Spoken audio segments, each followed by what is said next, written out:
Gainwell again out of the backfield. Jones the block at the left tackle. The muscular tight end Washington running left side, bulldozing, plowing.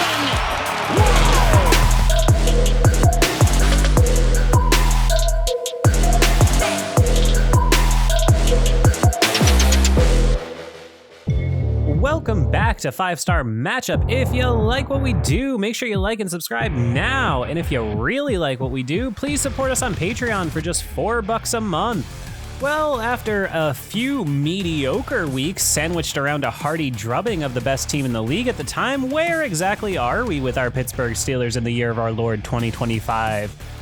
If I know. Grab a fork and knife, because we're digging in. Out trots Aaron freaking Rodgers, our latest scrap heap rental, and he's getting this one started with an improvised flip out to DeKalen Zacharias, followed by a run up the gut for the electric meatball and a slam directly into Cam Hayward's brother's ass for a conversion. And don't look now, but your Pittsburgh Steelers are looking to put together another 7-point first quarter already. First and 10 here, Rodgers is rolling and slinging again to wide receiver 1, 2, and 3, DK, who snares it and gallops for a chunk near midfield. Second and 7 here, and you better get your shades on because it's the solar-powered 2026 all-electric meatball himself, Jaylen Warren, taking the toss and sliding through the hole like a buttered muffin, and he's off to the races. He may wobble, but he never ever goes down. What an electrifying run for the Steelers' unquestioned running back 1, and I hate to say it, but anybody missing Najee? A couple plays later now in the business zone, and do you hear that? It's the smooth, sensual sounds of Kenny G snagging it and galloping for the seal-breaking score. Gainwell, as he so often does, gains quite well and runs right past the Bengals' non-existent defense for the opening salvo. Over to the old man Flacco and the Bengals' scotch tape offense, and is that Trentavious Jordanian Watt out in coverage? Miles could never. More of the same on second, this time for the Frenchman, and the Bengals find themselves almost immediately in a 3rd and long, which, fortunately for them, there's no better place to be against the 2025 Pittsburgh Steelers defense, and they convert with ease. Next play here, Flacco gets enough time to bake a cake, not even as fast as he can, but he fires incomplete to the sometimes handsy, always sticky Peasy Jr., who slaps it to the ground from the hip pocket of Jamar Chase, who in fact did not set a franchise record for catches today. Might have tied for the lead in spitting though, but more on that later. Remember when runs like this used to happen to us in the Lobo era? Yeah, me neither. Is Chris Hoke around? First and 10 now, Steelers sit back in a woefully soft zone coverage with zero pass rush to speak of. You're not ready for this, but sadly 90 isn't getting there as much as he used to this year, and Flacco lobs a roasted goose over first-year linebacker Jack Sawyer, who is somehow attempting to cover Higgins, and it's the easiest pie touchdown response for the Bengals. Just pathetically passive defense here, and you hate to see it, but you know, we've been watching a 28th ranked unit for 10 games now. Are you still surprised? Penalty on the kick pushes them close though, so they go for it, and the gamble does not pay off. Steelers stuff the 2 and stay on top, 7-6.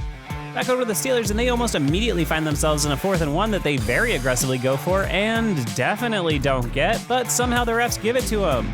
While I'm not going to complain, I do not see it, but hey, to each their own. Blind refs taketh and blind refs giveth. I thought we were using lasers this year anyway. Whatever, Connor Hayward's tush just keeps on pushing into the future. Aaron fires short of the 6 on 3rd, and it's back to the Bengals offense as we head already into the 2nd quarter. Chase gets them going with a catch and run for a few over the middle, resisting the urge to spit on passerby, and the Bengals are on the move.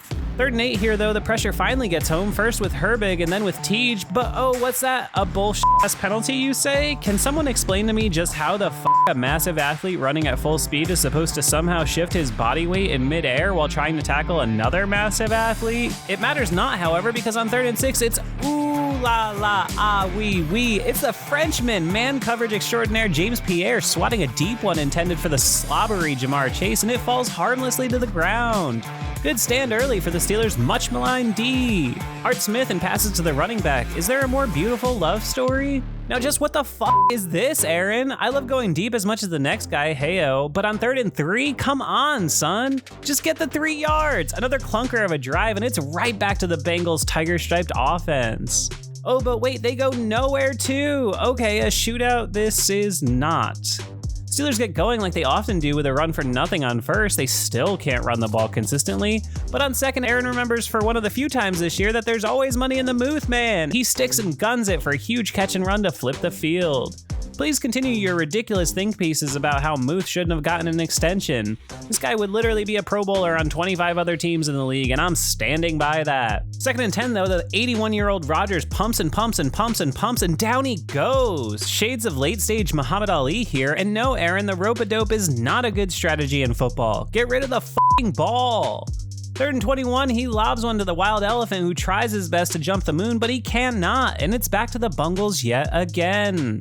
Is it just me or the fact that I watch the Pittsburgh Steelers every week, but I feel like the running back pass game is really having a moment lately, huh? Just dump off after dump off everywhere I look. Bring back 5 wides, man. Flacco tries his best here to remember who he is, lobbing an easy would-be pick over the middle to Kyle Duggar, but bugger, it lands on the ashy turf of Acrisure with a resounding thud. Almost.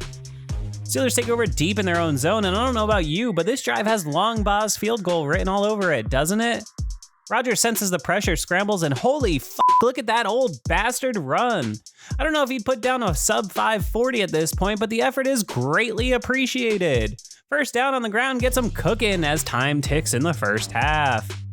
Rodgers takes a page out of Flacco's handbook here, throwing a perfect PI ball that draws the flag, and suddenly we're thinking touchdown? Alright, easy there, Steve, calm down. Aaron misfires a Gainwell here, but they hit the QB low, and it's more free yards! 1st and 10 now, and Rodgers fires across the middle of the world's largest tight end, Mount Washington, and are you f***ing kidding me? The massive Georgia Bulldog stiff arms one to the shadow realm, completely ignores another, and then tackles the tackler as he goes out of bounds. And if there's ever been a more Pittsburgh Steeler play on offense, I haven't seen it. Excuse the vulgarity, but holy f***, is this guy a f***ing monster on the football field? Is that in my head, or are you guys hearing that too? Bengals rough the passer again. Are they stupid or just bad? And they are just begging for the Steelers to score. Unfortunately for the Yinzer faithful, Rodgers can find no one here. Sick would-be catch by Gainwell though, and the ages-old quarterback goes down hard on his left wrist, immediately grasping it in clear pain. The tough old bastard stays in for another play and out-trots the Boz man, who could hit this one with his arms tied behind his back and his eyes closed, and we head in for orange slices and pretzel rods with a 4-point lead.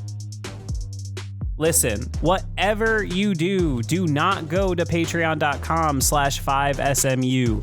I would absolutely hate it if you did that. It would not help me at all if you donated $4 a month to support the immense amount of work we put into this very hard to produce show.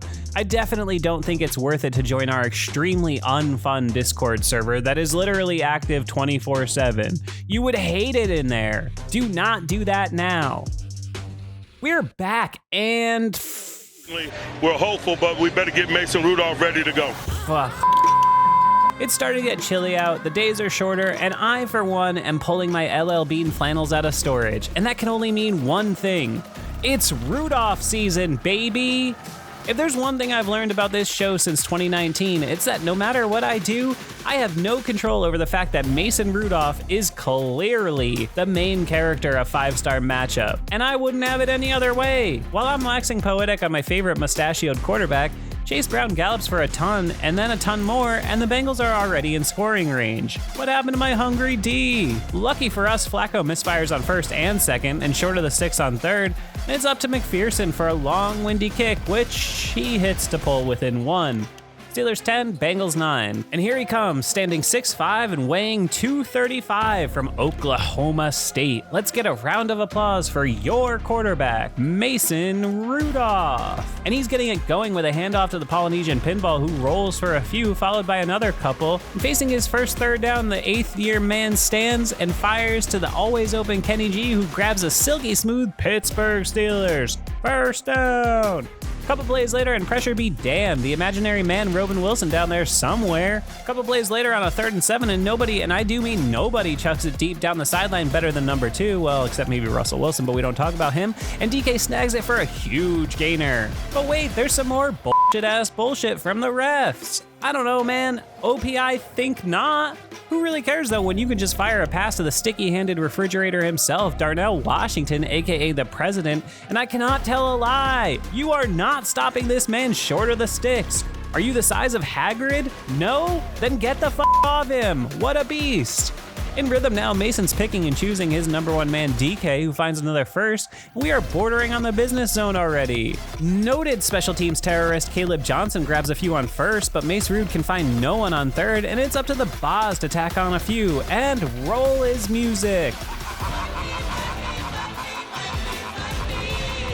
Steelers 13, Bengals 9. Don't know how many times I've said this in 25 so far, but great run D by the Steelers strings them out for nothing, followed by a great play on the almost forced fumble, turned in completion by Jalen. Kinda think this was a catch, but whatever. But on third and long, that ugly tackling rears its head yet again, and the 3 Steelers bounce off of number 86, giving up a killer conversion. Pierre played a great game today, but maybe on third you don't go for the punch, pal. Flacco finds Higgins for a chunk across midfield, and that sets up our 5-star play of the game. This is any in the NFL. 3rd and 9. Sample the block. It's intercepted. It's picked off by Duggar. He's got room to roam. There's a block on the play by Herbig. You can't kiss him goodbye. Former Patriot and current Steeler Kyle Duggar snares the absolutely terrible Joe Flacco pass for the game-changing INT and houses it for the first Steelers safety pick 6 by a guy not named Minka or Troy since, I don't even know, Tyrone Carter? Absolutely tips the balance of power in this one, and the Bengals are looking like a roast pheasant as we careen towards the 4th. Bengals get it going with the ground game, coming up short of the sticks here on 2nd and 3rd, and all hell breaks loose. The chippiness boils over, resulting in offsetting penalties on Ramsey and Chase. And on 4th and 1, they fake the snap before wasting a timeout. Don't get this at all in a close game when you're behind, but here it goes.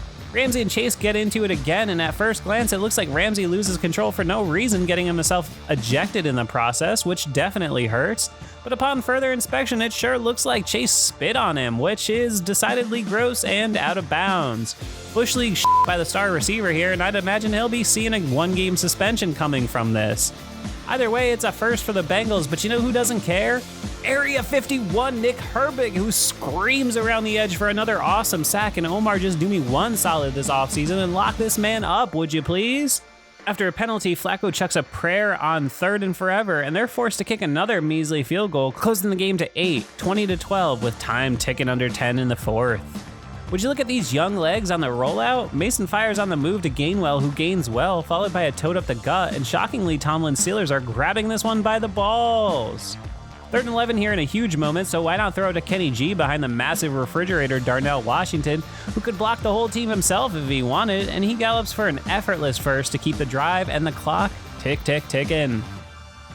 Another play-action rollout for Mace Rude here, and he's firing accurately and on time to number 4 for another first, and I already know the deuce is punching this one in. Caleb Johnson does his best to become an offensive terrorist here by drawing the rare offensive face mask, but it matters not. On the very next play, it's a flip out to the smooth and soulful Kenny G, who followed the school bus-sized lane to Valhalla, first down, and the clock just keeps on rolling. He stopped short of the goal line, but as I'm sure you can hear, the music ain't stopped, and so he's gonna snare this one from Mace Rude for the walk-in tutty, and the Steelers are as good as golden, taking a 27-12 lead. Silky smooth drive from the backup QB and Kenny G, and what more could you ask for?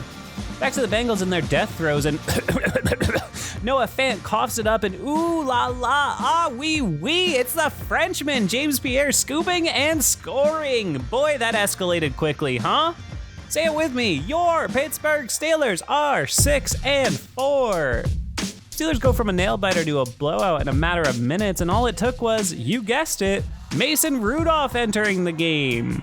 Okay, I can hear the naysayers in the back of the room already. Hell, they were probably the same people telling me Rodgers wasn't playing good earlier in the season too. But honestly, I don't give a fuck about the naysayers right now. The Pittsburgh Steelers lost their best defensive back, starting running back, and starting quarterback, and absolutely unloaded on a division foe that got the best of them just a couple weeks ago. I'm gonna choose to feel good about this one. Look, we know what Mason is at this point. He's a capable game manager with a great arm who's got a ton of experience under his belt. Is he capable of winning a few games while Rodgers is out with a wrist injury of undetermined severity as of this writing? Abso-fucking-lutely. And more importantly, he's one of ours. I'm proud of this dude and the way he's carved a hell of a professional career out for himself in this league. Am I excited that our starting quarterback got hurt? No. But am I excited that our backup quarterback is Mason Rudolph, the literal main character of 5-star matchup? Hell yeah, I am. Let the drama begin. But in all seriousness, after 10 games, do we know anything about this team? No, not really. Are they good? No, not really. Are they bad? Kinda. I don't know. The defense statistically is about as bad as it's been in the 25 plus years I've been watching. The offense isn't really anything to write home about. But does anybody else in the AFC North inspire confidence? Certainly not either Ohio team, and definitely not the struggling Ravens who barely got by the god-awful Shedeur Sanders-led Browns today. So, I ask, why not us? On to Chicago. Here we go.